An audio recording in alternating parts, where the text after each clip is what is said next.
you to Kangaroo City. I just flew back from Salt Lake, and Anna says when I shake my meds at her, she just can't stand it. Well, there's no meds in it, so I don't know if that turns around or not. Maybe there's got to be meds in it. I don't know. Anyway, Senator Bard, coming out of you. That's true. Kind of like the alien from Kangaroo City. I wanted to touch on the subject justice. Justice. Now, you know I'm an atheist. After being a Mormon, it's not hard to be an atheist. Gold plates, talking rocks, and marrying 14-year-olds. It's not hard to go, you know what? I'm going to let the religious people be religious. I'm not religious. I have a beautiful door I just bought for the front of my house, and it's a glass door. You can see through it, and it's oh God, what do you call it? Beveled. It's beveled glass. It's beautiful. Well, today I had the doorbell ring, and I think it's a Sunday. I don't know what day it is. And there's two guys standing there in white shirts with books under their arms and hard shoes. And I'm saying to myself, I don't want to be them. Here comes the Bard. So I come to my front door. I don't even open the door. I talk through the door and I said, yes. They say, we're here to tell you something from the Lord. I said, good. Because I want you to take some messages back to Him. Number one, He's the worst father I've ever seen. He needs parental counseling. Number two, He's mean. He's vicious, he's mysterious, he doesn't talk to you, he doesn't help you, he's a fraud. He's not a real being. And we're all atheists and we want to go to hell. We love hell. We want to go to hell. So you've got nothing to do but take him back a message from the Bard. He's a total asshole. Now get the hell off of my porch.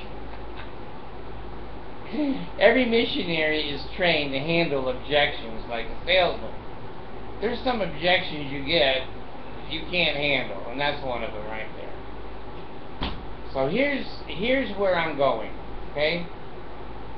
And I'm going to use, you know me, I always talk hypothetically and in principle. I don't talk in details. That's why the Mormons can't understand me, is they're all wound up in the details of how many fingers Joseph Smith had to touch the little Helen Mar Kimball's boob. I don't care if he had one finger, it ain't right. But the Mormons said, well, he only had two fingers, it's more right. So anyway, here's where I'm coming from. Let's say that somebody molests one of your children, one of your boys, or one of your girls. Now, from my degrees, which are now old, but they seem to hold up scrutiny under most circumstances, when those kids are molested, their lives are ruined. I don't care how much counseling, I don't care, hypnotism, mirrors, lights back and forth, psychotherapy, the needles, the acupuncture. I've never seen anything work. Their lives are ruined. Now here you have a perfectly healthy, at least physically healthy, mentally they're not healthy, adult that takes advantage of your child. Sneaks up on them, grabs them off the bus, gets them when they're going to school or to the store, and molests them beyond, you know, what a child can even begin to understand and ever adjust to. Now, in this world, you've created a court system, and well done. The court system will arrest the person, and then I'm going to use the word he, but there's almost as many molesters that are female in Utah as they are male. Put him in jail, and then of course the prosecutor and the police try to convict him. Well, let's say he's convicted. Now he sits in a little cell, 8 by 10. He has his food, He has his bunk, he has medical and dental care. He doesn't have great recreation, but he has some. And your child's in an institution. So damaged she or he can't even function in the real world. They probably won't even get married. They certainly don't want to have sex with anybody, ever. And their lives are ruined, and his life is certainly inconvenienced. Now, here's where you and I depart. You have a God. I don't. Your God is going to punish him. How? Put him in a smaller cell? Give him a little less food? Less recreation? That's not going to work. That's not good punishment for what that person did. Maybe he'll cut off his penis. Molesters don't have to have penises. They can molest without a penis, believe it or not. Or maybe he'll make him beg for forgiveness for eternity. So here you got the guy on the floor on his knees saying to the little girl, I'm sorry, and that's supposed to heal her? Your God has no more power than me. Nothing's going to heal that little girl. There is no judgment. There is no revenge. There is no justice. Now, hypothetically, the Bard is very careful that hypothetically, if somebody molested one of my daughters, I think there's many men out there that would feel the way I feel. To wait for 4 years, 5 years of court, have her have to repeat it 1,000 times, cry and grow up under the auspices of the deed done by no fault of her own, needs some justice. All of the social workers and the counselors and the psychiatric evaluations and the death penalty questions, all of those things you and I can fix. And I'm not suggesting this. Don't do this. I'm not suggesting it. But justice can be done. If you and I walked up to the man and shot him with a Glock, there's justice. Instant justice. The girl may not get better, but there won't be any more girls by this man. And this man's life was cut short because of the deed he perpetrated on an innocent person. So when I have studied judgment, your God, pitchforks on your butt in hell, and fire in your ears and in your eyes, and jumping up and down because everything was too hot, that seems a little silly to me. I don't think that's judgment, and I don't think that is a punishment enough.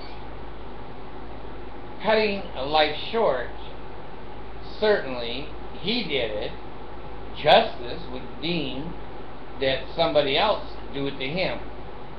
Now, what do you do when you get on the other side? If there is another side, I don't think there is, and that's why I have a trouble with your God, is that you're hoping God is going to punish him really, really good. How? Burn him? Put cigarettes on him? Laugh at him? Let the little girl throw, arrows at him? Take his penis off? Have all the girls jump up and down on his penis and ruin it? Is it justice? That little girl's earthly life was ruined. Who's going to restore it? Your Jesus? Your Elohim? Your Joseph Smith? Your Brigham Young? Who's going to have that little girl born again, forget what happened in the first life, and live a happy, successful, well-adjusted life? My experience is no one. Is there justice? No, but there's partial justice. There's partial. Now, I always tease Allison when her friends come over, especially the boyfriends, and I tell them, I said, son, I just want you to know that's my only girl, and I don't want you touching her, and I don't mind going back to prison if you do touch her. I won't touch her. You better not, better not. A father shooting a man in the head for molesting his daughter. You know, I'm going to tell you something. I'm going to tell you something right now. The judge would have to have a directed verdict, because if I was on the jury, I would have said self-defense in defense of the little girl, that she could not defend herself, and if she could have, she would have done what that father did to that molester. So, I'm at an end. I don't know what the right thing is. I know how I feel. I know that there's some human beings now that should have never been born. They're not human beings, they're animals. They're straight out of the animal kingdom, and they look human and they talk human. They're not human. There's some humans that deserve to be dead. And you and I see them every day, and yet our justice system is so slow and so arduous. They live 30 years in prison anyway. They would have lived 30 years outside the prison. And they don't have a, Club Med, but they certainly have it better than your daughter and my daughter. So anyway, throwing it out for discussion, throwing it out for comments, details. Do you think there's justice without a God? If you think there is justice with a God, how does he perform that? What does he do to evil, wicked humans to make it equal, that the ones that are innocent and hurt are made whole? I pray, oh God, hear the words of my mouth 3 times. That's the true order of prayer. Don't cut my throat, don't cut my heart, don't cut my stomach out. On a little diet, I'm on a little diet. Getting smaller. And I want you to have health and enable marrow in the bones, strength in the loins and your saviors, power and priest to be upon you and upon all your posterity through all generations of time and throughout eternity. It's actually power and priest to be upon me and my posterity through all generations of time and throughout all eternity. Tell me about justice. I can't find it in this world. This part's gone.